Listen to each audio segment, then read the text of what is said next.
ആരും വന്നില്ല. നീ ഫുഡ് ഇവിടെ ഉണ്ടായിരുന്നു. ഇവിടെ അങ്ങനെ ഒരാളെ വന്നിട്ടില്ല. എന്താ റൊണാൾഡേ? ഞാൻ ഇവിടെ പഠിത്തത്തിലെ കണക്ക് നന്നായിട്ട് നോക്കി 2 2 4 അതൊന്നുമില്ല. ആന്റി വന്നോ ചോദിക്കായിരുന്നു. അതേതാടാ റോസ്മേരി അല്ലാതെ വേറെ വല്ല ആന്റി ഉണ്ടോ ഇനി? എപ്പോഴാ ആന്റി? തമ്പിയണ്ണൻ. തമ്പിയണ്ണൻ അവിടെ നാടകത്തിന് പോയിട്ട് 2 ദിവസമായി. എനിക്ക് തമ്പിയണ്ണൻ ആയിരിക്കത്തില്ല. ആരും എന്നെ വിളിച്ചല്ലോ. നീ വായിലോട്ട് നോക്കി ഇരിക്കാതിരുന്ന് പഠിച്ചേടാ. പഠിക്കിരുന്ന്.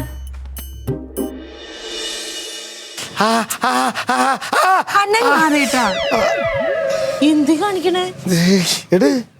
എടുന്ന് പറഞ്ഞ ഇങ്ങനെ പഠിപ്പിച്ചോണ്ടിരുന്ന എങ്ങനെ എടുത്തിട്ട് വെടിയുണ്ടെന്നല്ല അതിനകത്ത് കയറിക്കുന്ന അവിടെ വെയ്യാണ്.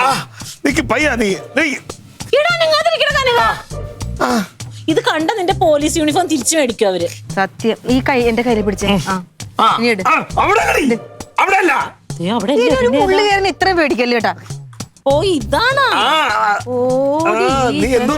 ചേച്ചി എവിടെ കുത്തണത്? ഞാൻ കുത്തിക്കീറി കളയും കേട്ടോ. ഇവിടെ വന്നിരുന്ന് കൈ പിടിച്ച ഞാൻ നോക്കാം.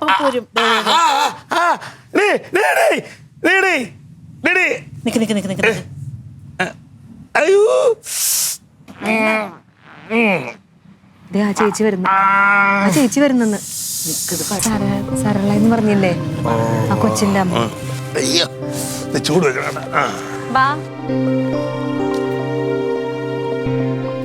കാര്യങ്ങളൊക്കെ അവർ പറഞ്ഞായിരുന്നു. ഒരു കാര്യം ചെയ്യാം, നിങ്ങൾ നാളെ രാവിലെ സ്റ്റേഷനിലേക്ക് വന്നാൽ മതി. അപ്പൊ നമുക്ക് വേണ്ടുന്ന കാര്യങ്ങൾ ചെയ്യാം. അതിന് അവിടെ വന്ന പുള്ളിക്കാരൻ വരുമോ?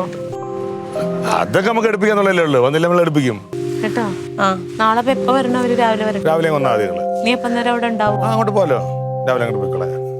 എന്തുമാത്രം പൈസ കിട്ടിയെന്നറിയോ? ഒത്തിരി പൈസ കിട്ടി സാറേ, 1 രൂപ പോലും തരത്തില്ല. ഞങ്ങൾ ഈ പരസ്യമൊക്കെ വന്നപ്പോഴത്തേക്ക് ഒരുപാട് പേര് പൈസ കൊടുത്തല്ലേ. നമ്മുടെ മലയാളികളുടെ ഏറ്റവും വലിയ ഗുണം അതാണ്. നമ്മൾ മലയാളികൾ അങ്ങോട്ടും ഇങ്ങോട്ടും തമ്മിൽ കുറ്റം പറയുമെങ്കിലും ഒരു ആവശ്യം വരുന്ന സമയത്ത് മലയാളികൾ എവിടെ ഉണ്ടെങ്കിലും നമ്മുടെ കൂടെ എത്തിയിരിക്കും.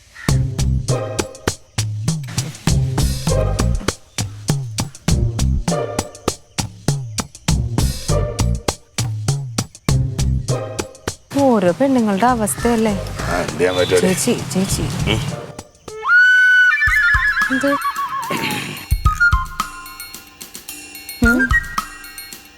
ഇപ്പൊ എങ്ങനെ ഇരിക്കുന്നു?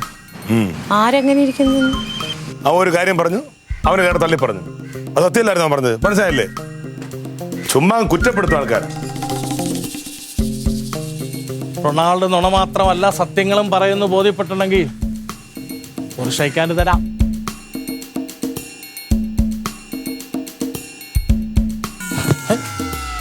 പോയാ